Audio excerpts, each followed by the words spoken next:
All right, we are live, AP Lang Gang. First thing I'm going to do is I'm going to share my screen with you so you can see the slides I'm going to go through with you. I posted the slides on Classroom too anyway, so here we go. I tried to make it, kind of like we would actually be in class. Yay. All right, so the only document you're going to need today is what's attached to what I posted on Google Classroom. So I attached these slides and the document Wednesday, March 18th, coronavirus synthesis document. Okay, before we get into that quickly, I want to just say welcome to remote learning. I know this is kind of weird, definitely, like we're seeing each other's houses. That's kind of cool though, right? Also, it's interesting and new, something different. And it actually is good for preparing you for college because you might take some online classes that way, or you'll definitely have some like hybrid work where you're going to be doing more online work than you do even now. Wanted to give you a quick rundown of the schedule for every single day. So at 8:55, I will post your work for the day with a link to Zoom. So I will start at 9 a.m. live via Zoom every day. You definitely don't have to attend every day. Again, I know lots of your other teachers are probably doing stuff too. I just hope to see like everyone's faces, once every so often. After, I don't know how long these are gonna go. It just depends on the day. Some will be short, some will be long. But by 10:30 a.m. at the latest, the Zoom video recording of the lecture will be uploaded. And that's just because sometimes the video takes a while to save and to upload. From 1 to 2 p.m. every day, I will have office hours via Zoom. I'm not going to record those sessions. Those will not be recorded. So only these 9 a.m. ones will be recorded. So that's kind of like for tutoring, for EOT, if you need help with the assignment, because remember, we're not redoing anything during this period. So if you really need help and you want to make sure you do a good job, check in with me between 1 and 2 via Zoom. Okay, and all daily assignments are due by 11:59 p.m. This is your attendance. Completing the assignment for the day is your attendance for class. And we want to make sure as many students attend as possible so we don't have to extend the school year. That being said, sometimes I will grade the assignment, but other days it will just be for participation and attendance. Okay. All right. And also, just so you guys know, if you are raising your hands right now, I can't see it because I'm going through the PowerPoint. So you can kind of just chime in politely since there's not too many of us right now. Interrupt me if you have a question. So you can kind of see the content for the next 2 weeks. We're basically going to do a mini practice of each of our 3 main types of writing. So we're going to start with the synthesis, which is your argument based on sources. Then next week, we'll get into an argument, which is with your own evidence, and then a rhetorical analysis where you're analyzing the writer's craft. We will still have a multiple choice Monday because AP testing will happen eventually. Even if it's not this year, you're going to want to eventually take the AP Lang test whenever you can because many of you really have the opportunity to earn college credit. So we still want to be practicing our multiple choice. And then your novel project is due next Friday. So that means you'll have to have finished your book by then and written your argumentative letter to turn it in by next Friday. Okay, so that's kind of what the schedule looks like. Ms. Miller? Yeah. During the office hours AOT sessions, we can also go over that too, right? Yeah, it doesn't okay. Absolutely. Anything class related and anything just to say hey too. So yeah, office hours are flexible. Okay, so today and tomorrow we're doing the synthesis work. Friday, you get your drop everything and read day. I'm kind of bummed we're not in person for this, but basically you will have nothing else to do for class on Friday other than read your book. I hope you get into it. I hope you enjoy it. Drink your tea, sit in bed, whatever's comfortable. I will have you respond to a, question like what's your favorite part so far or something like that just to get your daily participation. But I'm not going to give you extra work because I want you to be reading that day. Monday is your MCM. Tuesday we'll be working on argument. Then Wednesday and Thursday will be rhetorical analysis work. And then Friday, I'm not giving you anything other than to finish up your book or be writing your argumentative letter. I'll post a little lecture in the morning about like writing a good argumentative letter if you need help with that. Okay. Any questions about the schedule, content for the next couple weeks? When did you say the video is going to be posted explaining how to write an argument again? Like The letter for the letter? Yes. I was gonna post like a tips just on Friday since we're not doing anything else, but if you want to start working on it early, I'll post one before Monday of next week. I don't know exactly when, but before Monday, just so you have more time if you want to get started on it. Okay. Great question. Anybody else? Sweet. All right, let's keep moving and grooving. Oh my gosh, worst case scenario. What if you did not even get a book before all of this started and now you're like stressing, I haven't even started a book? Well, I put links right here. These 6 books are completely online for free. So you've got The Adventures of Huck Finn or The Great Gatsby, your classic works right there. Hamlet and Julius Caesar, remember those are plays by Shakespeare, so it's a little more challenging language, but they're super interesting tragedies. And then you have In the Time of the Butterflies and The Stranger, other really, really fantastic books. So those are your 6 options in case you didn't get a book on time. Now you can still start reading it and complete everything on time. All right, so let's get to today's lesson, finally. Okay, so we're practicing our synthesis writing, and because of the situation we're in now, you're gonna be learning and making your argument about the coronavirus situation. Okay, so why we're doing this is because I do think it's important that you guys are staying informed about current events. Okay, this is obviously the biggest current event out there right now, worldwide pandemic. And then I wanted you to have an opportunity to develop your own opinion on what's going on. And it's always important to practice crafting an argument supported by a variety of sources. Now, this is a mini synthesis because I don't want you to have to write a whole essay. I'm not trying to overwhelm you guys. So it's a little bit pared down from what you would see on an AP test. Okay, so our steps for synthesis writing, these are the same steps always, whether you're writing a paragraph or you're writing a full essay. You have to read and analyze the prompt, then read and mark the sources with that prompt in mind.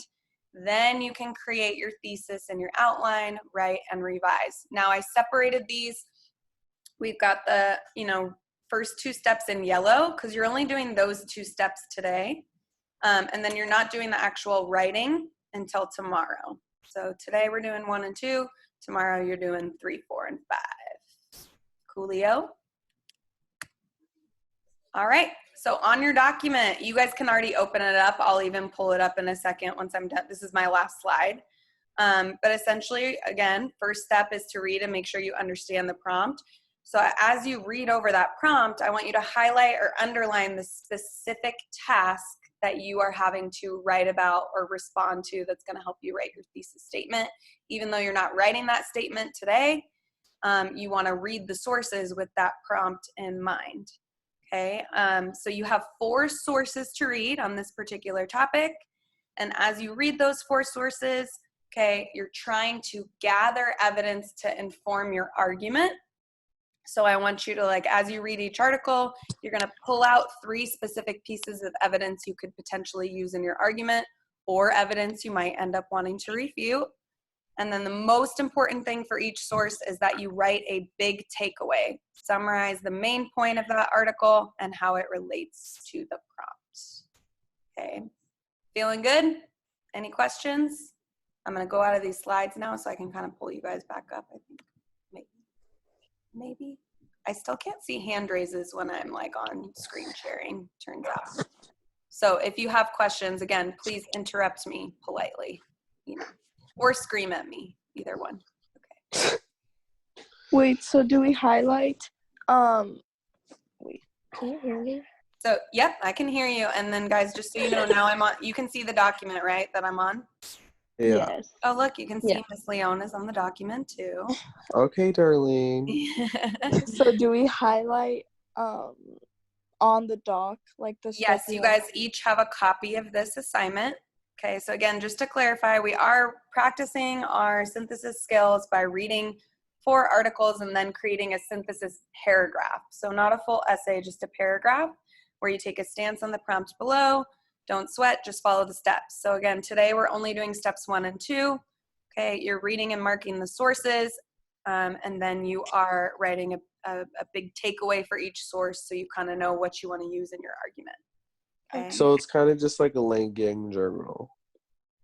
Kind of. Well, for the Lang-Gang journals, we're actually doing argument and rhetorical analysis, whereas this is synthesis because you're looking at multiple sources. Hmm. So here's our big prompt, which we'll go through in just a second. But again, you guys can leave at any second if you're feeling good. So I won't be offended. I know you have other teachers. Okay. But we've Thank you got so this- much, Miss Miller. Yeah, of I'm gonna leave. See you later, Jimena. So we've Bye. got the prompt right here, the 4 sources you're going to read. Instead of copying the sources into the document, I've just linked them. So we'll click on those links in just a second. And then the second page, it basically, instead of annotating the articles, because they're online, instead of underlining things, you're going to copy and paste. And then your summary. So for each source, you're taking those notes on the second page. Okay. So for Miss anyone, Miller. yeah. So for the when you copy and paste the 3 specific pieces of evidence, I know you like have told us to like kind of make it short, especially like on our argument and our rhetorical analysis, like in the past, like the Mhm. shorter, more condensed evidence. Do you want us to keep that in mind when we're copying? Yeah, definitely. But the other thing too is since this is just the reading step, not the writing step, if you want, you can copy and paste a full sentence or 2, but then when you go to that writing step tomorrow, that's when you can shorten the quote or paraphrase it, that sort of thing. So just so you guys can see, I wanted to open up the first article. We're going to go back to the prompt first, but I wanted you to see why I didn't copy and paste them into a Google Doc. This article actually has simulations in it. So I wanted you to see it online, see those dots moving, trying to kind of diagram for you. And then you can kind of see. So you'll be able to look at this on your own, but that's why instead of underlining and annotating, you're going to have to copy and paste, Control C, and then paste it into your document for your note taking. Thank you so much, Miss Miller. Yeah, of course. I'll see you later. See ya. Bye. Me too. Bye, Miss Miller. Bye, guys. All right. So for anyone still here and watching, I'm just going to go ahead and read through the prompt with you. Because remember, before you look at the articles, you want to make sure you've got the prompt in mind. Okay, so within a span of a week, the coronavirus or COVID-19 outbreak went from something the U.S. as a whole was only mildly concerned about to something that required taking extreme action to prevent. As more cases were reported here and in other countries, and as more research was conducted. Major events have been canceled, offices are transitioning to remote working, schools have been closed, restaurants have been reduced to takeout only, and the CDC and White House have recommended not gathering in groups. The health problem is now also becoming an economic concern with all of these major changes to the nation. While many actions are being taken to try to minimize the tragedies caused by this, experts and citizens have various opinions on what should be the top priority for addressing this widespread problem. So you're going to read the following 4 articles related to the coronavirus outbreak, then synthesize the information from at least 2 of the sources and incorporate it into a clear, well-developed paragraph in which you develop a position on what the most essential course of action is to help resolve the problems caused by the coronavirus pandemic within the United States. So I already have that highlighted in the doc. You want to make sure you highlight or underline it because that is your specific prompt you're going to need to answer when you write your paragraph tomorrow. So you just want to keep that in mind as you read the sources, that you're going to have to take a stance on what do you think is the most essential course of action that the government or citizens need to take right now to minimize these problems. So the argument is the focus of your paragraph. The sources are just going to be your evidence to support that argument. You want to make sure you're providing reasoning and elaboration. But again, this is all stuff you're going to do tomorrow. Okay, now that you have that kind of general prompt in mind, now you can go ahead and look at the 4 sources you're going to be reading. So source A is about how to flatten the curve. Okay, that comes from the Washington Post. So that's about this idea of social distancing. Source B is about drive-in test centers. Okay, that article comes from the New York Times. just talks about how in New York, you've got some drive-in testing centers to see if people have the coronavirus. Source C is about the economic problems that have been caused by the coronavirus. So you can see where the government is working on emergency economic stimulus plan. So that is an article from Politico. And then source D is showing you sort of a comparison of the US and other countries, and that comes from Vox. So again, now you can just kind of open up that, starting with source A, open it up, click on the link there. Okay, I've already got it open here. Okay, and you can start reading and doing your note taking on this first source. Okay, so again, just to kind of briefly go over the note taking process, instead of underlining or highlighting the text, you're just copying and pasting at least 3 pieces of specific evidence. If you want to add more, you totally can. Okay, I was just trying to keep it quick and simple for you. And then once you've finished reading the entire article, okay, this again is the most important part, writing that big takeaway or summarizing the article and how it relates to the prompt. So you want to have one thoughtful sentence there summing up the whole thing. Okay. Does anyone who's still on have any questions about the reading and marking of the sources for the prompt today? No. Feel good, Nathan? Good to hear your voice, Nathan. How are you?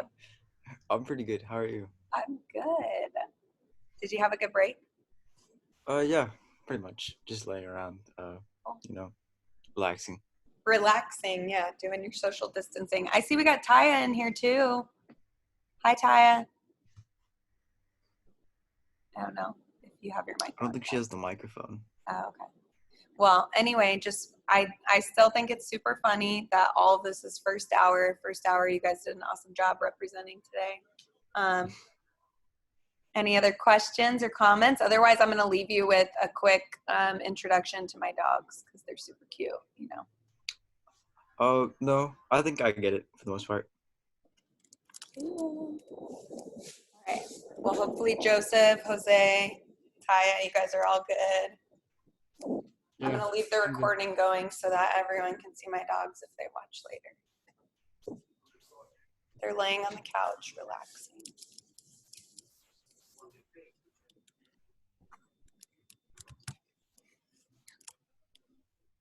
Do you see them? Oh, there they are. Hello. All right. So the big brown one who's chewing on a rope, that's Danny.